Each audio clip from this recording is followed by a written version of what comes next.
Yo, what is up guys? Ethan here back in another video, and today we return with college football predictions. As today we're going to be talking about the Michigan State Spartans. If you haven't already, hit that like and subscribe button. I would really appreciate it. Now heading into this season, Michigan State had tons and tons of hype last year. They went a crazy record last year. We're going 10-2, going to the Peach Bowl as well.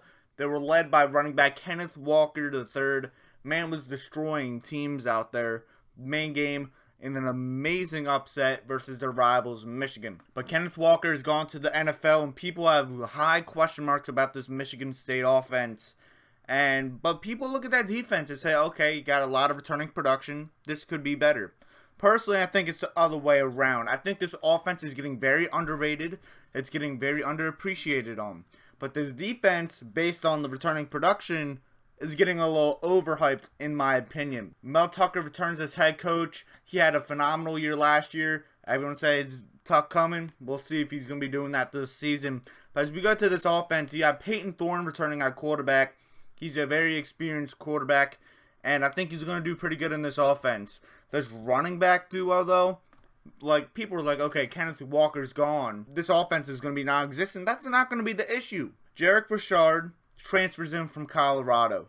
He was their base. That was basically Colorado's one of their two best players offensively, as you also had Brendan Rice. But Richard was an amazing player, really underrated at Colorado. Then you have Jaylen Berger, a high-end running back coming in from Wisconsin. He transferred in last year. He's going to be having some good playing time as well.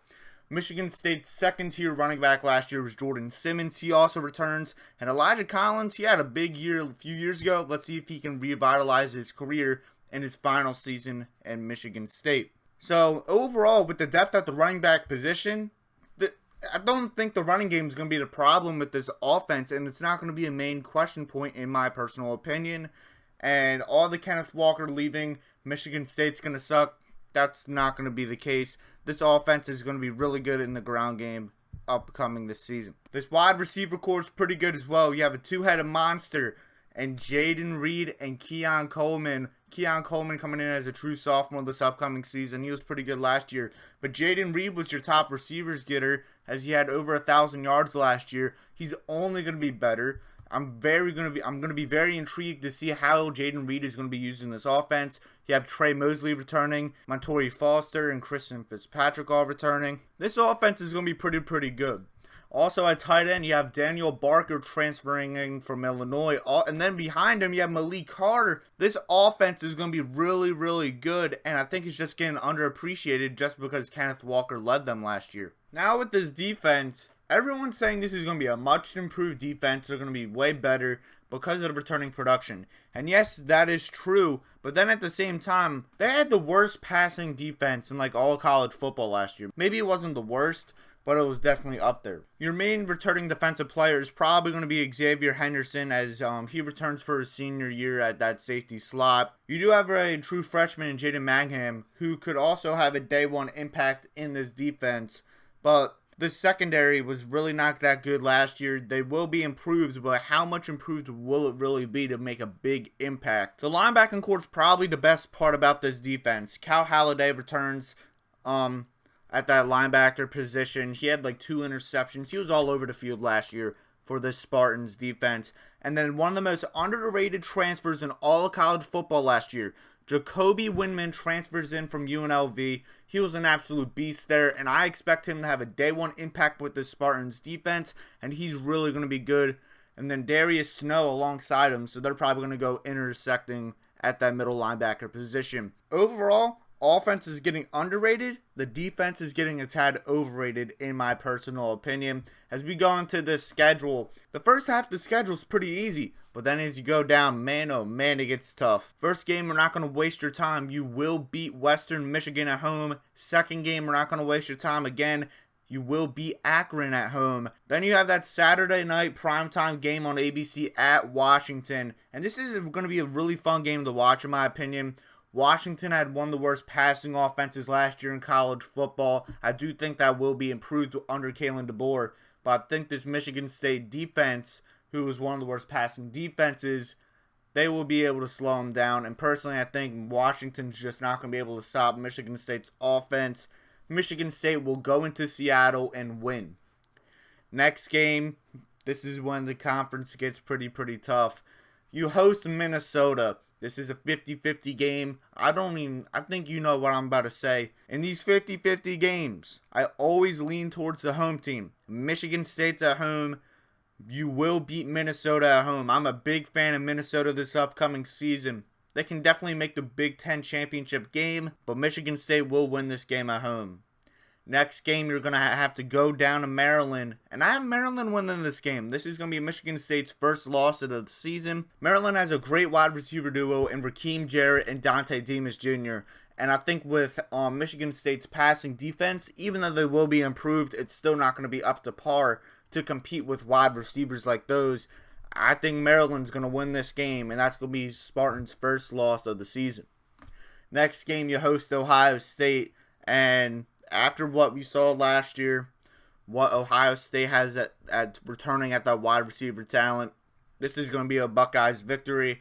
Maybe it's going to be a little closer than people anticipate, as I do think Michigan State will be able to score, but Ohio State's just going to be able to score easily on this Spartans defense. Buckeyes win this game on the road. Next game, Michigan State hosts Wisconsin, and if you didn't watch my preseason top 25 video, well, my reaction to the AP poll, you know I'm not a big fan of Wisconsin this upcoming season. And not only is Michigan State at home, this is a great matchup, and this is homecoming. This is going to be a Michigan State victory at home. Then you have a bye, and then you have to go on the road and face your rivals in Michigan. And if you didn't watch my Michigan predictions, here's what I'm about to say. I think Michigan State's going to lose this game by like 20 points. I think Michigan is going to be furious about the result last year, and they're going to be able to just stomp on this Michigan State defense.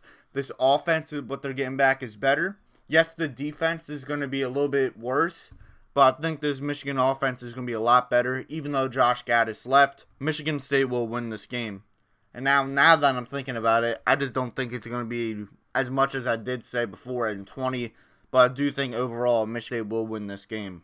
Next game, Michigan State has to go to Illinois, and this is the trap game on the schedule. After just losing at Michigan, Michigan State may have lost some momentum, and Illinois is getting very underrated in the Big Ten this year. They are definitely going to be capable of pulling off an upset or two. This is going to be a close game, but I think Michigan State will survive on the road. Next game, Michigan State hosts Rutgers. If this was at Rutgers, it would be the same case as the Illinois game. This would be a trap game, but this is at home. There should be no reason on why Michigan State loses this game. Spartans win at home. Next game, same case. Michigan State will beat Indiana at home. And Michigan State gets lucky. They have like the 3 worst Big Ten teams in 3 straight games. And then to end the season, you have to go to Penn State. And I have Michigan State losing this game, as the Nittany Lions will win this game at home. This is a 50-50 game in my opinion. But since Penn State's at home, Beaver Stadium is going to be crazy, and the Nittany Lions are going to end the year on a high mark. And Michigan State to end the year will finish 8-4, with losses at Maryland, home versus Ohio State, at Michigan, and at Penn State. The ceiling of this team, if you have the same vibes as you had last year, the ceiling, in my opinion, is going to be 10-2. I do think you're going to lose versus Ohio State, and that second loss would probably be versus Minnesota, at Michigan, upset at Illinois, or at Penn State. The floor for this team, in my opinion, is 6-6. If Kenneth Walker was that big of a deal and this defense does not improve, I can definitely see you losing at Washington and upset at Illinois, and that would be a 6-6 record, including the losses that I already have. Ceiling for this team's 10-2. The floor is 6-6. My record's 8-4. What is your prediction for Michigan State? Let me know in the comment section below. Like always, like, share, subscribe. Push notifications on so you don't miss any of my videos. Share this video so we are able to build up this community. And like always, have a good day. Peace out.